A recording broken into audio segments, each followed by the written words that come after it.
Je vais peinturer, je vais peindre ce mur-là avec une couleur plus ou moins bleue. Donc je vais choisir ma couleur ici, bleu, un peu bleu.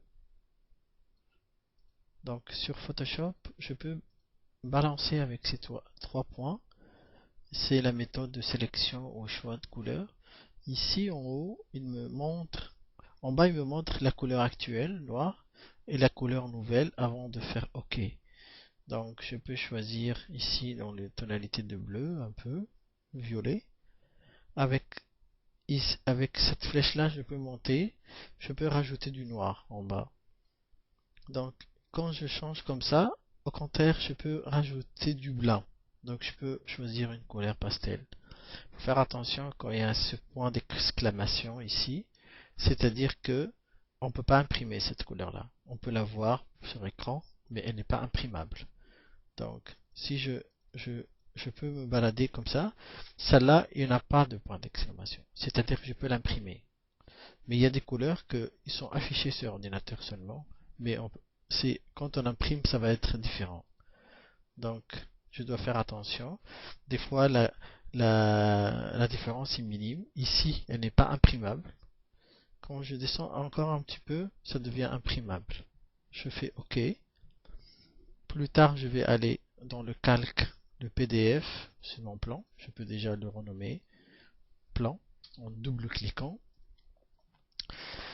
Je reviens à la baguette magique. Je clique ici. Je choisis tout le mur. Je fais un nouveau calque.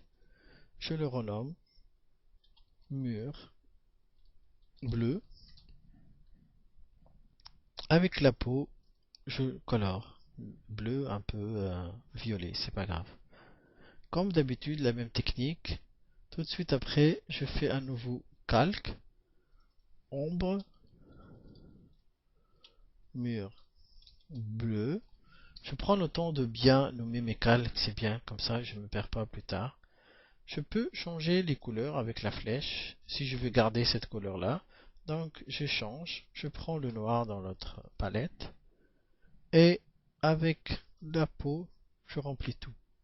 Comme d'habitude, select, feather ou contour progressif, 50, je vais supprimer. Je fais select, deselect et je réduis à moitié presque, on va dire 50%. Pour garder un ombrage, un peu moins quand même, pour faire plus joli et réaliste. Plus tard, je vais aller dans mon fichier et j'ai préparé une image de peinture que j'ai cherchée sur internet.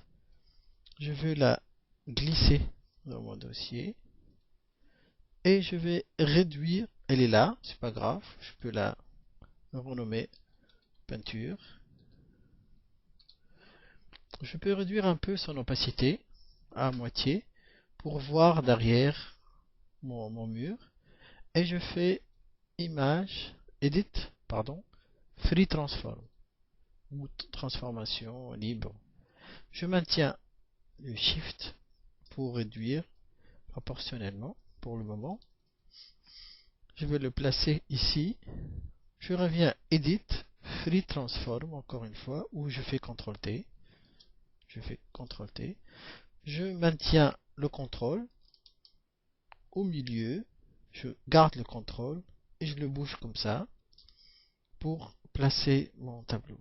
C'est de cette façon que je peux placer mon tableau en perspective. L'altitude convenable que je juge, je double-clique à l'intérieur. Je reviens à une opacité 100%.